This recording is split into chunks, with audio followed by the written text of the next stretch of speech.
آپ کے یہاں پہ وزیر اعظم بنے نواز شریف صاحب 8 مہینے پارلیمنٹ نہیں گئے تھے، 6 مہینے کیبنٹ اجلاس نہیں ہے، 400 دن ملک سے بہر رہے ہیں، سینٹ میں وہ 1 سال بعد گئے، رضا ربانی صاحب بیچارے کو باقاعدہ لاز میں چینج کروانی پڑی کہ 1 سال میں وزیر اعظم تو آنا چاہیے، اور 122 انہوں نے وزٹ کے جب نکالے گئے تو پوچھتے پھرتے تھے مجھے کیوں نکالا ہو بھئی آپ تو پارلیمنٹ جاتے نہیں تھے، کیبنٹ آپ چلاتے نہیں تھے، اور آپ کو میٹنگ یاد ہوگی جس میں یہ بات ہوئی تھی، پھر آپ نے اور ہم نے یہ کہا تھا کہ بھئی آپ تو آتے نہیں ہیں، وہ پارلیمنٹ کو کتنی عزت دیتے ہیں۔ اچھا اس کے بعد آگے عمران خان صاحب ہیں وہ نہیں جاتے تھے، 5-5 6 مہینے وہ نہیں جاتے تھے، شہباز شریف صاحب اپوزیشن میں تھے، نیب میں تھے، تو ہر دفعہ پروڈکشن آرڈر اسد کیسر صاحب کا کریڈٹ ہے عمران خان صاحب کی حکومت کا، ان کو پروڈکشن آرڈر پہ وہ آ کے ان کو لے کر آتے تھے، اس وقت ان کی حاضری پتہ کتنی ہے 80%، جب سے وزیر اعظم بننے ہیں ذرا چیک کریں کتنی حاضری ہے، ان کی 15 سے 20% نہیں ہے۔ آپ لوگ وزیر اعظم بننے کے لیے آپ ہاؤس میں جاتے ہیں، آپ ترقیاتی فنڈ لینے ہو، پیسے تنخواہیں یہ وہ، ہاؤس میں آپ کی ذمہ داری نہیں ہے، 340 میں سے 84 بندہ نہیں جاتا، اور پھر مرتے ہیں یہاں پہ گولیاں، اتنا کلاؤٹ ہے، اتنا پیسہ ہے، مرات ہیں، ہر بندہ اب سیاسی ہو چکا ہے، سٹینڈنگ کمیٹیز کا ان کا علیحدہ پیسے ہیں، جی بالکل، سٹینڈنگ کمیٹی کے علیحدہ پیسے ہیں، علیحدہ الاؤنسز ہیں، ہر بندہ سیاستدان بننا چاہتا ہے بیکاز آف دا کلاؤٹ۔ بالکل خرم صاحب، پھر کیسے کہا جائے کہ یہ سسٹم چل رہا ہے، یعنی ایک ڈیبیٹنگ کلب کا بھی اگر کردار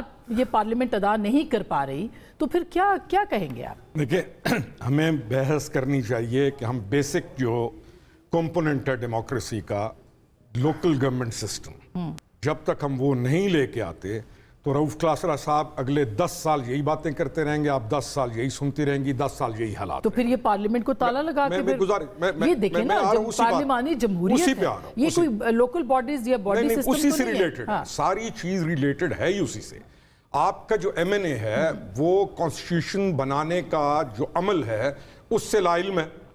آپ کا ایم این اے فکسڈ ہے، جو سسٹم ہے اس کو اپنے حلقے کی فکر ہے اور اگلے ٹکٹ کی، یہ گراؤنڈ ریئلٹی ہے، اور آپ کا سسٹم ایسا ڈیویلپ ہو چکا ہے۔ آپ جب تک لوکل گورنمنٹ سسٹم نہیں لاتے، جب تک آپ یہ اختیارات نیچے منتقل نہیں کرتے، اور یہ جو ایشوز جو پیسوں کا کہہ رہے ہیں کہ جاتے ہیں ڈیولپمنٹ فنڈ کی صورت میں 20% کھا لیے جاتے ہیں، کوئی نہیں بھی کھائے جاتے، کھائے بھی جاتے ہیں، لیکن ساتھ آپ یہ بھی تو کہیں کہ ہم تمام پروونسز کو دیکھ رہے ہیں نا، آپ یہ بھی تو دیکھیں کہ اس دفعہ پنجاب گورنمنٹ نے کم از کم ٹھیکیداروں کے پیسے اور یہ والا کٹ تو مار دیا، ختم ہو گیا، پہلے تو 30-40% پہ بھی جاتا رہا، تو اگر کوئی اچھا کام کر رہا ہے تو اس کو اپریشیٹ بھی کر دیں، جہاں ضرورت ہے ہمیں کام کرنے کی۔ سر ہم ایک پارلیمنٹری ڈیموکریسی کے اندر ایک صوبہ کہہ رہے کہ پانی نہریں آپ نہ نکالیں، یہ فیصلہ کہاں سے ہوا، پھر یہ اس فیصلے کے اوپر بحث نہیں ہوئی، پھر اس فیصلے کے اوپر امپوز کیا، پورا سندھ باہر نکلا ہوا ہے، بلوچستان کے اندر اتنا کرائسس چل رہا ہے، یہ پارلیمنٹ میں اگر بات نہیں ہوئی تو کہاں بات ہوئی؟ نہیں، نہروں کا ایشو یہ ہے کہ پانی کا مسئلہ ایک پاپولسٹ بیانیہ، ایشو یہ ہے کہ ذوالفقار علی بھٹو کا جو اپنا پوتا ہے اس نے سیاست میں انٹری کر دی ہے، اور اس نے سیاست میں انٹری کرنے کے بعد ہی وہ اچھا ووکل بھی ہے، سمارٹ بھی ہے، تو اس نے ٹچ کرنا شروع کیا جا کے لوکل ہاریوں کو، سندھیوں کو اور پیپلز پارٹی کے لوگوں کو، اور اس کے لیے اس کو بیانیہ چاہیے تھا جو ایک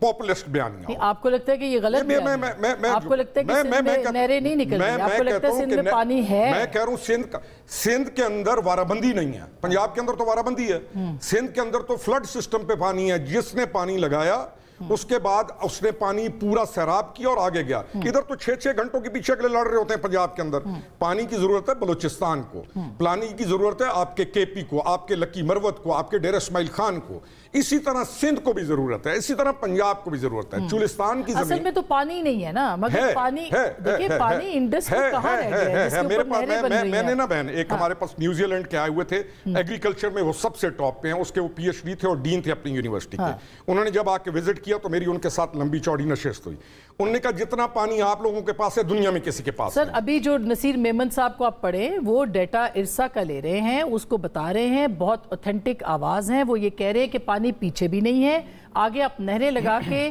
پانی کہاں سے دیں گے، اور حکومت کا کوئی موقف ہی نہیں ہے، وہ یہ کہہ رہے ہیں ہم پتہ نہیں جیلوں پہ بنائیں گے، ہم چناب پہ بنائیں گے۔ حکومت کو موقف دینا بہت آسان ہے، ابھی تک تو کلیئر ہی نہیں کہ سندھ پہ بنے گی نہریں یا کسی اور پہ بنے گی۔ ہمارے کسان کا 30% پانی تو ضائع ہو جاتا ہے، ہمارے بیڈ ہی کچے ہیں، جہاں پہ ایک درخت کو چاہیے 1 لیٹر پانی ہم نے دینا ہے 10 لیٹر۔ حکومت کا کیا کام ہے؟ حکومت کا کام ہے نا کہ سی سی آئی بلائے، وہ چیزوں کو طے کرے، وہ یہ